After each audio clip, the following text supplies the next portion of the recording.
Hi, it's Claire here from Sewing by Claire, and this morning I'm in my sewing room and I'm just finishing off a top that I mentioned in my previous YouTube floss tube video, and it is the peach wanted t-shirt. Now, for those of you that remember the video from before, I actually made a bit of an error on this top in that I chonked off quite a substantial part of the neck. And what happened was it just wasn't sitting right and I just couldn't get it right. So what I'd done was I've cut myself a new piece from the pattern of scrap fabric, and then I'm using that now and I've sewn that on. But what the next stage that I needed to do was to actually use my twin needle on my domestic sewing machine.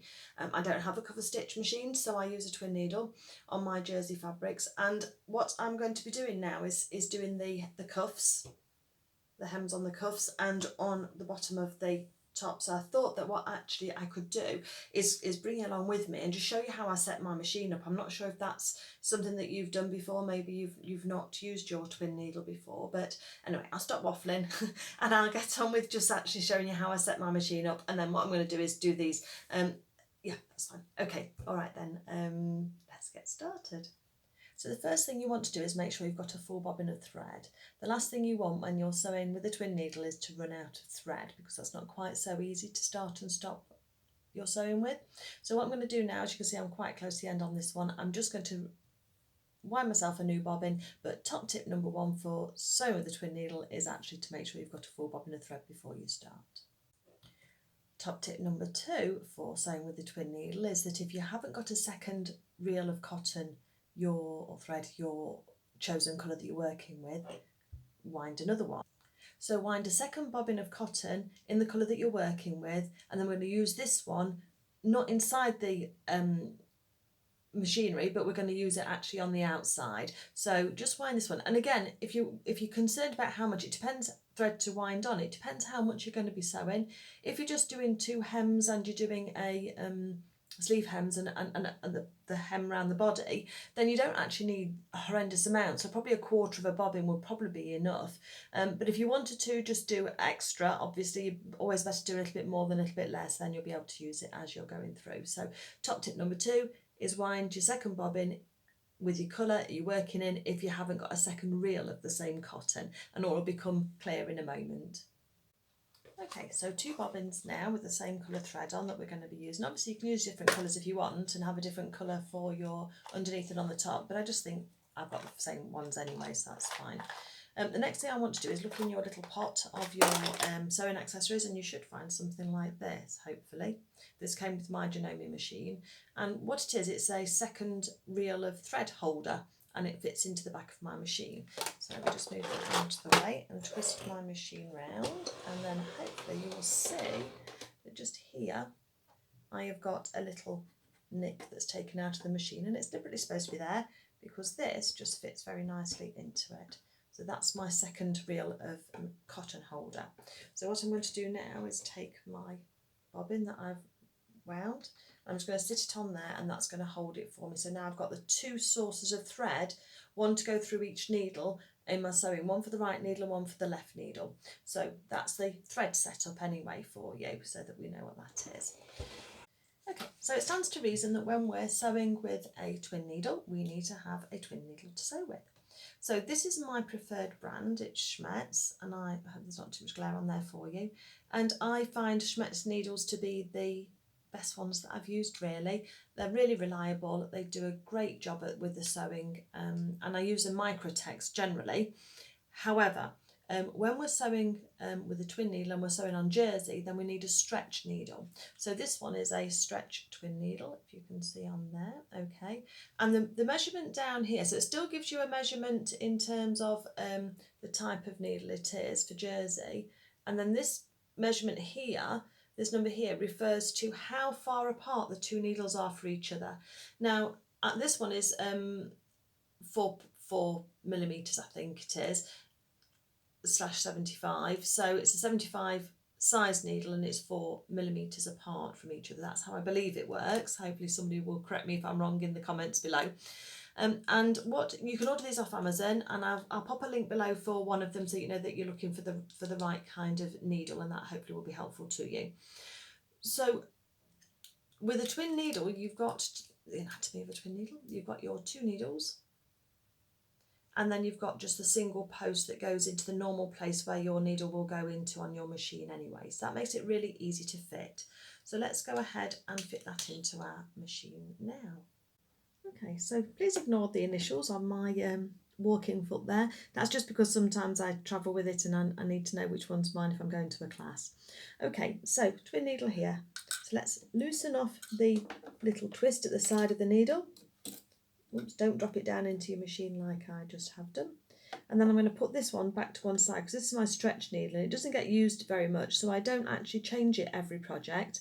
I actually do use this for 2 or 3 projects and then I'll change it. Obviously that's up to you. This one's still a Schmetz as well, and you can tell the different type of needle it is because I don't know if you can see, but there's a yellow band just on the back, on the shank of that needle, and the different colours do refer to the different needles and the different purposes of those needles. This one's a stretch one, so let me just put that to one side, put it in my pin cushion, which is where I keep it. And then what we're going to do is we're going to put the new needle in. So on a needle we've got a flat side just there, and then we've got a curved side on the other side. So the flat side goes back against the shank. Oh, let me try and do it left-handed instead so you can see. So it goes back against the shank, and then you just hold it in place or hold it up whilst you just tighten the screw on the other side.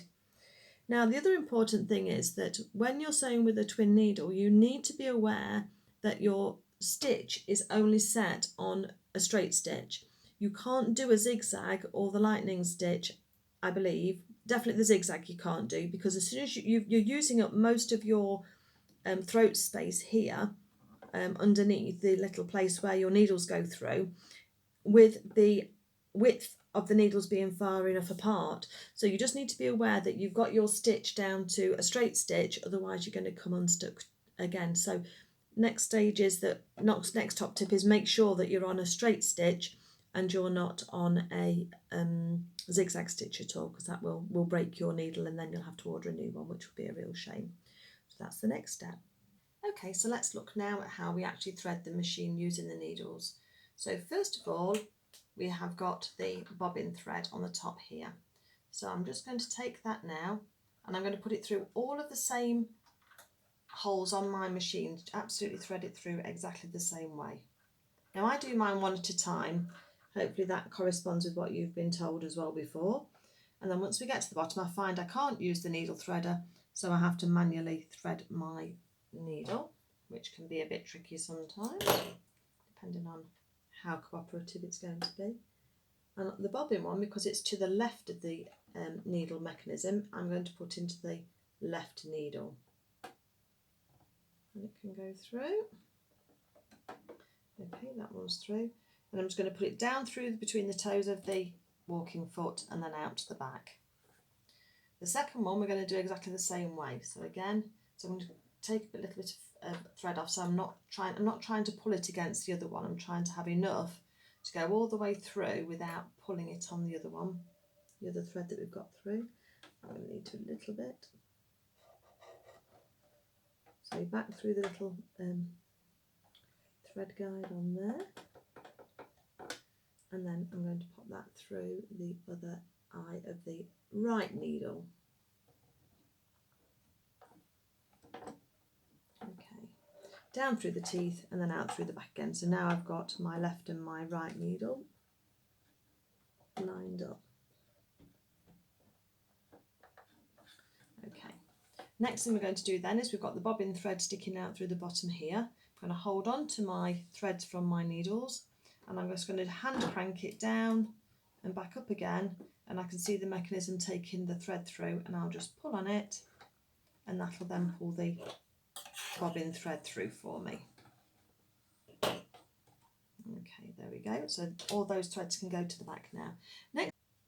The next top tip I've got for you is to reduce down your tension. So on here I'm going to go down from a 3 to a 2.5, and that just gives some room for the thread to go backwards and forwards at the back. So let's just try that then and see how we get on. My next top tip is to make your stitch length slightly longer. So your normal stitching length is going to be 2.2 on what is on my machine anyway. I think it's something similar to on yours. And this time I'm going to set it up till 3. So let's go on to my stitch length and let's increase that up to 3. That also then just helps it, helps the machine cope. You're not doing so many stitches per inch, so that helps the top stitching, and actually it makes it look a lot nicer as well. On children's top stitching, children's wear, you may choose to reduce the stitch down slightly, so you might do a 2.6 or a 2.8, so you're taking it up slightly but not as much as you would do on an adult. So it's just personal preference, just have a play around, see what you prefer.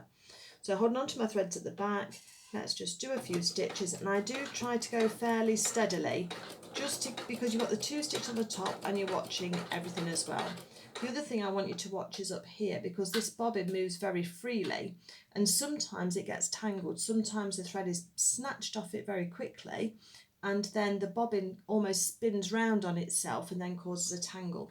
So in that situation then what you need to do is just stop, untangle it if you can, as long as it's not broken your thread, and then carry on, or you can stop and you'll obviously have to restart your piece of sewing, but hopefully it should work for you. If you've got a second reel, generally that doesn't happen, so you should be okay. So let's just do a few more stitches and see how this is going. Let's take the work out and have a little look at our threads. So here we can see our twin stitching on the front. We've not got a groove between the two, so that's good. And this jersey is quite thick, but sometimes on t-shirt fabric you can get a bit of a ridge in between where the thread underneath the bobbin thread is pulling it too tight. And again, we can see here that this bobbin thread's almost straight going through. So if I try and pull that, I can feel the threads underneath is actually pulling. And what I'll do is I'll pull it slightly before I then knock my threads off, because I want to have some of that flexibility. And what you actually want is this zigzag look on the back of your threads, so that we can actually see that that bobbin thread is going through. If you go wrong and you want to undo it, pull on the bobbin thread and that will just come through all of the work, all of the stitches just like that, and then you can just undo, they just pull straight out of the top. And because we've used a stretch needle, there's no snags in any of the work. That's from that one little snag there's from a previous stitch line that went wrong, but yeah, that should work. So I'm just going to just loosen my tension off just slightly more, see if we can get it just to play around a little bit more nicely on the back there, so there's a little bit more give, and we'll take it from there. I don't go backwards and forwards when I'm doing my top stitching. I think you can do. I probably would do on jeans, but not if I was doing a top or something, because I prefer to pull the threads through to the underside once I've finished. So let's just keep going a straight stitch. Keeping an eye on our bobbin at the top here to make sure that doesn't tangle itself. Nice and steady, nice and straight. And then let's take our work out. So just hold on to your stitches as well through your work as you're taking your work out, so it doesn't pull it back out again. Snip the threads, leave quite long threads. And again, we've got a nice double stitch there that would be on a hem. Here we've got a bit more give on the back. It's not as neat as a cover stitch machine. I used a cover stitch machine for the first time about a month or so ago, and I must admit I do like them, so I'm just going to keep saving up, and then one day I'll have a cover stitch as well, but until then I'll keep using this twin needle method. So there we go. It looks a little bit knotty on the back, but you need to have that give in the stitches so that you've got the flexibility to do that. And then when I'm ready to cast off and to tidy this off, I'll get a quick unpick. I'll then pull gently on my threads, and you will see, hopefully, that there is, hopefully it'll focus, there's a couple of loops, one for each of the needle threads, and I can put my quick unpick inside each of those threads and just pull one through there, and then pull the other one through. Oh, shaky hands on camera. Just careful you don't use the blade of your quick unpick, just use the blunt end. And that pulls all of those threads through to the wrong side of my work, so it's nice and neat on the front. And then I just tie a knot in those, close to the stitches where the last stitch was. Got to remember to do it on camera, haven't I, for you? That's going to go straight, and you can use the note again, use a little point of your quick unpick just to anchor that down to where you want it to be. Pull on that and it'll pull the threads down. Careful not to cut them when you're going through. And then what I will do then is you could either use a darning needle, which is one that looks like this, so a large darning needle. And let me just thread those threads through the either needle, and then I just loop them back through the stitches underneath here just to hold my threads in place. Oops. Give it a tug and they'll come through, and then you can just snip those off. So that gives you a nice neat finish. You've got to remember to leave some give in the stitching that you've done, because obviously as you put it on either over your head or you put your body into it, it's going to stretch a bit. It's not perfect in terms of a solution, but it does work very effectively. So those are my top tips for how to set up a machine for a twin needle. Obviously it may differ on yours. Mine's a Janome SMD 3000 and it may vary slightly, but the principles are the same. So I hope that's given you a bit of an insight how to set your machine up for using a twin needle. It's fairly straightforward. Big thing got to remember is not to try and do a zigzag with it, because obviously you've used up the width of the needle plate on the width of your two needles apart. But it gives a really nice effect. So if you did fancy having a go at doing one of those, as I say, I'll link my favourite kind of needle down in the link in the box below, and if you fancied having a go, then you could do. So let me know how you get on anyway, and hopefully you found this useful. Have a great day, everybody. Bye.